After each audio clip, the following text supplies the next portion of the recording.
West Indies ಮತ್ತು ನಮ್ಮ team India March 1ನೇ ತಾರೀಕು ಡಿಸೈಡ್ ಆಗುತ್ತೆ ಸೆಮಿಫೈನಲ್ಗೆ ಯಾರು ಎಂಟ್ರಿ ಕೊಡ್ತಾರೆ ಅಂತ. ಎಲ್ಲೋ ಗೈಸ್, ಎಲ್ಲರಿಗೂ welcome back to my YouTube channel my speaking Kannada. ನಾನು ನಿಮ್ಮ ಪ್ರಜ್ವಲ್. ಇವತ್ತು ಜಿಂಬಾಬ್ವೆ ಹಾಗೂ ನಮ್ಮ ಇಂಡಿಯನ್ ಟೀಮ್ದು T20 ವರ್ಲ್ಡ್ ಕಪ್ ಮ್ಯಾಚ್ ಇತ್ತು. ಅದು ಎಂ ಚಿದಂಬರಂ ಸ್ಟೇಡಿಯಂ ಚೆನ್ನೈಯಲ್ಲಿ ಸಖತ್ತಾಗಿ ಇಂಡಿಯಾ ಡಾಮಿನೇಟ್ ಮಾಡ್ಕೊಂಡು ಗೆದ್ದಿದ್ದಾರೆ ಅಂತಲೇ ಹೇಳ್ಬೋದು. ಫಸ್ಟು ಜಿಂಬಾಬ್ವೆ ಟಾಸ್ ಗೆಲ್ತಾರೆ. ಟಾಸ್ ಗೆದ್ದು ಫಸ್ಟ್ ಬೌಲಿಂಗ್ ಆಯ್ಕೆ ಮಾಡ್ಕೊಳ್ತಾರೆ ಅಂತಲೇ ಹೇಳ್ಬೋದು. ಅವರು ಫಸ್ಟ್ ಬ್ಯಾಟಿಂಗ್ ಆಡೋಕ್ಕೆ ಬರ್ತಾರೆ. ಇವತ್ತು ಇಶಾನ್ ಕಿಶನ್ ಅವರು ಮತ್ತು ತಿಲಕ್ ವರ್ಮ ಅವರು ಕೆಳಗಾಡಿದ್ರು. ಇಶಾನ್ ಕಿಶನ್ ಅವರು 1 ಡೌನ್ ಆಡ್ತಾರೆ. ಸಂಜು ಸ್ಯಾಮ್ಸನ್ ಅವ್ರಿಗೆ ಜಾಗ ಸಿಗುತ್ತೆ ಅಂತ ಹೇಳ್ಬೋದು. ಯಾಕಂತೇಳಿದ್ರೆ ರಿಂಕು ಸಿಂಗ್ಗೆ ಇನ್ನು ಫ್ಯಾಮಿಲಿ ಎಮರ್ಜೆನ್ಸಿ ಅಂದ್ಬಿಟ್ಟು ಹೋಗಿರ್ತಾರೆ. ಮತ್ತು ವಾಷಿಂಗ್ಟನ್ ಸುಂದರ್ ಜಗದಲ್ ಅಕ್ಷರ್ ಪಟೇಲ್ನ ರಿಪ್ಲೇಸ್ ಮಾಡಿರ್ತಾರೆ ಅಂತ ಹೇಳ್ಬೋದು. ಅಕ್ಷರ್ ಪಟೇಲ್ ಯಾಕೆ ಕುಣಿಸಿದ್ರು ಅಂತಲೇ ಗೊತ್ತಿಲ್ಲ ಫಸ್ಟ್ ಆಫ್ ಆಲು. ಆಮೇಲೆ ಸಂಜು ಸ್ಯಾಮ್ಸನ್ ಅವ್ರು ಸಖತ್ತಾಗಿ ಬ್ಯಾಟಿಂಗ್ ಆಡ್ತಾರೆ ಅಂತ ಹೇಳ್ಬೋದು. 24 ರನ್ಸ್ನ ಕಾಂಟ್ರಿಬ್ಯೂಟ್ ಮಾಡ್ತಾರೆ. ಒಳ್ಳೆ ಸ್ಟ್ರೈಕ್ ರೇಟಲ್ಲೇ ಬ್ಯಾಟಿಂಗ್ ಆಡ್ತಾ ಇರ್ತಾರೆ. ಅಭಿಷೇಕ್ ಶರ್ಮಾ ಅವ್ರದ್ದು ಈ ಸೀಸನ್ದು ಫಸ್ಟ್ 50 ಆಗಿದೆ ಅಂತಲೇ ಹೇಳ್ಬೋದು. ಚೆನ್ನಾಗಿ ಬ್ಯಾಟಿಂಗ್ ಆಡ್ತಾರೆ ಅಂತ ಹೇಳ್ಬೋದು ಅಭಿಷೇಕ್ ಶರ್ಮಾ.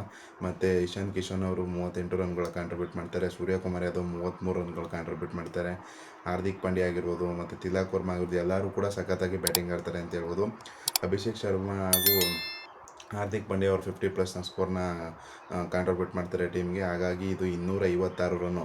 ಇದು ವರ್ಲ್ಡ್ ಕಪ್ ಹಿಸ್ಟ್ರಿಲೇ 2ನೇ ಹೈಯೆಸ್ಟ್ ಸ್ಕೋರ್ ಆಗಿದೆ ಅಂತಲೇ ಹೇಳ್ಬೋದು. ಮೊನ್ನೆ ವೆಸ್ಟ್ ಇಂಡೀಸ್ ಅವರು ಹೊಡೆದಿದ್ರು 254 ರನ್ಗಳು. ಅದನ್ನು ಇವತ್ತು ಇಂಡಿಯಾ ಬೀಟ್ ಮಾಡಿದ್ದಾರೆ ಅಂತಲೇ ಹೇಳ್ಬೋದು. 256 ರನ್ಗಳು, 4 ರನ್ ಹೊಡೆದಿದ್ರೆ ಶ್ರೀಲಂಕಾ ಅವ್ರು ಮಾಡಿದ ದಾಖಲೆನ ನಾವು ಮುರಿಬೋದಾಯಿತು ಅಂತಲೇ ಹೇಳ್ಬೋದು. ಇನ್ನು ಬೇರೆ 4 ರನ್ಗಳಿಂದ ನಾವು ಸೆಕೆಂಡ್ ಹೈಯೆಸ್ಟ್ ರನ್ ಸ್ಕೋರರ್ ಆಗಿದೆ T20 ವರ್ಲ್ಡ್ ಕಪ್ಪಲ್ಲಿ. ಮತ್ತು ಪವರ್ ಪ್ಲೇಲಿ 80 ರನ್ ಬಂದುಬಿಡುತ್ತೆ. ಮತ್ತು ಮಿಡ್ಲ್ ಓವರ್ಸಲ್ಲಿ 100+ ರನ್ಸ್ ಬರುತ್ತೆ. ಮತ್ತು ಸ್ಲಾಗ್ ಓವರ್ಸಲ್ಲಿ ಒಂದು ಧ್ವಂಸ ಮಾಡಿಕ್ತಾರೆ ಅಂತಲೇ ಹೇಳ್ಬೋದು ನಮ್ಮ ಇಂಡಿಯನ್ ಟೀಮು. ತಿಲಕ್ ವರ್ಮಾ ಹಾಗೂ ಹಾರ್ದಿಕ್ ಪಾಂಡ್ಯ ಅವರು ಸಖತ್ತಾಗಿ ಬ್ಯಾಟಿಂಗ್ ಆಡ್ತಾರೆ. ಅವ್ರ ಕಡೆ ಅಷ್ಟೊಂದು ಯಾರು ಪರ್ಫಾರ್ಮೆನ್ಸೇ ಮಾಡಲ್ಲ. ಬ್ಲೆಸ್ಸಿಂಗ್ ಮುಜಾರ್ಮನಿಗೆ 1 ವಿಕೆಟು ಮತ್ತು ಸಿಕಂದರ್ ರಾಜಾಗೆ 1 ವಿಕೆಟು ಬಿದ್ದಿರೋದೇ 4 ವಿಕೆಟ್ ಅಷ್ಟೇ ನಮ್ಮ ಟೀಮ್ ಇಂಡಿಯಾ ಕಡೆ. 256 ರನ್ಗಳು ಟಾರ್ಗೆಟ್ನ ಕೊಡ್ತಾರೆ ಜಿಂಬಾಬ್ವೆ ಟೀಮ್ ಅವ್ರಿಗೆ. ಜಿಂಬಾಬ್ವೆ ಟೀಮ್ ಅವ್ರನ್ನ ಚೇಸ್ ಮಾಡೋಕ್ಕಂತೂ ಚಾನ್ಸೇ ಇಲ್ಲ ಅಂತ ಗೊತ್ತು. ಯಾಕಂದರೆ ಪ್ರತಿ ಓವರು 14-15 ರನ್ ಬೇಕೇ ಬೇಕಾಗುತ್ತೆ ಅಲ್ಲಿ ಗೆಲ್ಲಬೇಕು ಅಂದರೆ. ಅದರ್ವೈಸ್ ಚಾನ್ಸೇ ಇಲ್ಲ ಅಂತ ಹೇಳ್ಬೋದು. ಜಿಂಬಾಬ್ವೆ ಅವ್ರನ್ನ ಚೇಸ್ ಮಾಡೋಕ್ಕೆ ಅಂತ ಬರ್ತಾರೆ.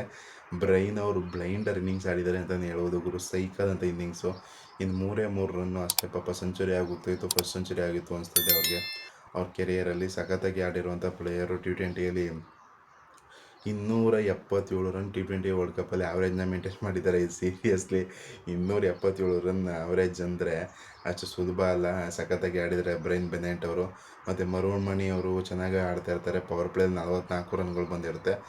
ಫಸ್ಟ್ ವಿಕೆಟ್ ತಂದು ಕೊಡೋದೇ ನಮಗೆ ಅಕ್ಷರ್ ಪಟೇಲ್ ಅಂತ ಹೇಳೋದು. ಅಕ್ಷರ್ ಪಟೇಲ್ ಚೆನ್ನಾಗಿ ಬೌಲಿಂಗ್ ಮಾಡ್ತಾರೆ. ಅಕ್ಷರ್ ಪಟೇಲ್ಗೆ 1 ವಿಕೆಟ್ ಬಿದ್ದಿದೆ. ಮತ್ತು ವರುಣ್ ಚಕ್ರವರ್ತಿಗೆ 1 ವಿಕೆಟ್ ಬಿದ್ದಿದೆ. ಮತ್ತು ಶಿವಮ್ ದುಬೆಗೆ 1 ವಿಕೆಟ್ ಬಿದ್ದಿದೆ ಅಂತಲೇ ಹೇಳ್ಬೋದು. ಬ್ರೈನ್ ಬೆನೆಟ್ ಅವರು ಸಖತ್ತಾಗಿ ಬ್ಯಾಟಿಂಗ್ ಆಡ್ತಾರೆ ಅಂತ ಹೇಳ್ಬೋದು. ಶಿವಮ್ ದುಬೆ ಅಂತ ಎಕ್ಸ್ಪೆನ್ಸಿವ್ ಆಗೋದ್ರು.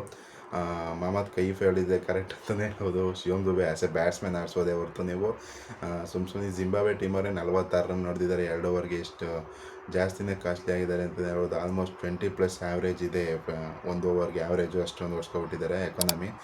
ಮತ್ತು 1 ವಿಕೆಟ್ ಅವ್ರು ತೆಗೆದ್ರೆ ಮೇಯ್ನ್ ವಿಕೆಟ್ಗಳು ತೆಗೆದಿದ್ದು ಅಂತ ಹೇಳಿದ್ರೆ ಹರ್ಷ್ದೀಪ್ ಸಿಂಗ್ ಅಂತಲೇ ಹೇಳ್ಬೋದು. T20ಯಲ್ಲಿ ಇಂಡಿಯಾ ಪರವಾಗಿ ಹೆಚ್ಚು ವಿಕೆಟ್ ತೆಗೆದಿರೋದು ಹರ್ಷ್ದೀಪ್ ಸಿಂಗನೇ.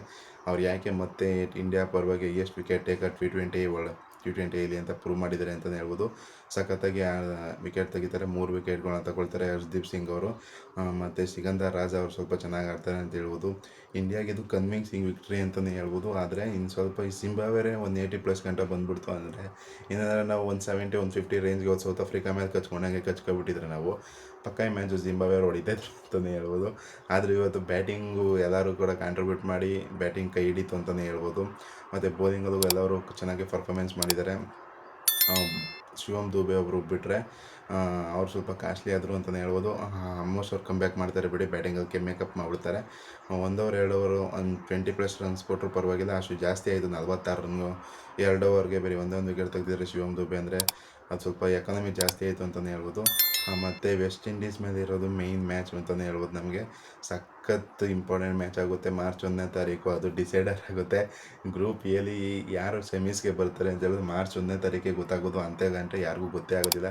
ಯಾಕೆಂತ ಹೇಳಿದ್ರೆ ವೆಸ್ಟ್ ಇಂಡೀಸ್ ಹಾಗೂ ಇಂಡಿಯಾ ಟೀಮು ಸಿಂಪಲಲ್ಲಿ ರನ್ ರೇಟ್ ಬಂದು ಮ್ಯಾಟ್ರಿಗೆ ಬರಲ್ಲ ಅಂತ ಹೇಳ್ಬೋದು. ಯಾಕಂತ ಹೇಳಿದ್ರೆ ವೆಸ್ಟ್ ಇಂಡೀಸ್ ಅವರು ಇವಾಗ ಸೋತಿರೋದ್ರಿಂದ ಸೌತ್ ಆಫ್ರಿಕಾ ಮೇಲ್ಗಡೆ ಇಂಡಿಯಾದವ್ರಿಗೆ ಸಖತ್ ಹೆಲ್ಪ್ ಆಗಿದೆ ಅಂತ ಹೇಳ್ಬೋದು. ಇಂಡಿಯಾದವ್ರಿಗೆ ಆದರೆ ಡೈರೆಕ್ಟ್ ಇಂಡಿಯಾದವ್ರು ಸೆಮೀಸ್ಗೆ ಹೋಗ್ತಾರೆ. ಮತ್ತು ವೆಸ್ಟ್ ಇಂಡೀಸ್ ಅವ್ರಿಗೆ ಆದರೆ ವೆಸ್ಟ್ ಇಂಡೀಸ್ ಅವರು ಡೈರೆಕ್ಟಾಗಿ ಸೆಮೀಸ್ಗೆ ಹೋಗ್ತಾರೆ ಅಂತ ಹೇಳ್ಬೋದು. ಸೌತ್ ಆಫ್ರಿಕಾ ಅವ್ರ ರೂಟ್ ಆಲ್ಮೋಸ್ಟ್ ಕ್ಲಿಯರ್ ಆಗಿದೆ ಅಂತಲೇ ಹೇಳ್ಬೋದು. ಅವ್ರು 2-2 ಗೆದ್ದಿದ್ದಾರೆ. ಜಿಂಬಾಬ್ವೆ ಅವರು ಔಟ್ ಆಗಿದ್ದಾರೆ ಅಂತ ಹೇಳ್ಬೋದು. ಇನ್ನು ನಾವು ಈಗ ಇಬ್ಬರು ಜಿಂಬಾಬ್ವೆ ಮತ್ತು ನಾವು ಔಟ್ ಆಗೋ ಕಾರಣದಿಂದ ವೆಸ್ಟ್ ಇಂಡೀಸ್ ಹಾಗೂ ಸೌತ್ ಆಫ್ರಿಕಾ ಮತ್ತು ಇಂಡಿಯಾ ಟೀಮು ಕಂಟೆನ್ಷನ್ ಇರೋದು ಸೌತ್ ಆಫ್ರಿಕಾಲಿ ಕ್ವಾಲಿಫೈ ಆಗಿದೆ ಅಂತ ಹೇಳ್ಬೋದು ಆಲ್ಮೋಸ್ಟು. ಇಂಡಿಯಾ ಹಾಗೂ ವೆಸ್ಟ್ ಇಂಡೀಸ್ ಅವರು ಇನ್ನೇನು ಸ್ವಲ್ಪ ಇಂಡಿಯಾದವ್ರು ಎರಡು ಪಾಯಿಂಟ್ಸಲ್ಲಿದ್ದಾರೆ, ವೆಸ್ಟ್ ಇಂಡೀಸ್ ಅವರು 2 ಪಾಯಿಂಟ್ಸ್ ಇದ್ದಾರೆ, ಗೆದ್ದವ್ರು ಸೆಮೀಸ್ಗೆ ಹೋಗ್ತಾರೆ ಅಂತ ಹೇಳ್ಬೋದು. ಈ ವಿಡಿಯೋನಲ್ಲಿ ನಿಮಗೆ ಒಂಚೂರಾದರೂ ಇಷ್ಟ ಆಗಿದ್ದರೆ ಲೈಕ್ ಮಾಡಿ, ಶೇರ್ ಮಾಡಿ, ಸಬ್ಸ್ಕ್ರೈಬ್ ಮಾಡಿ.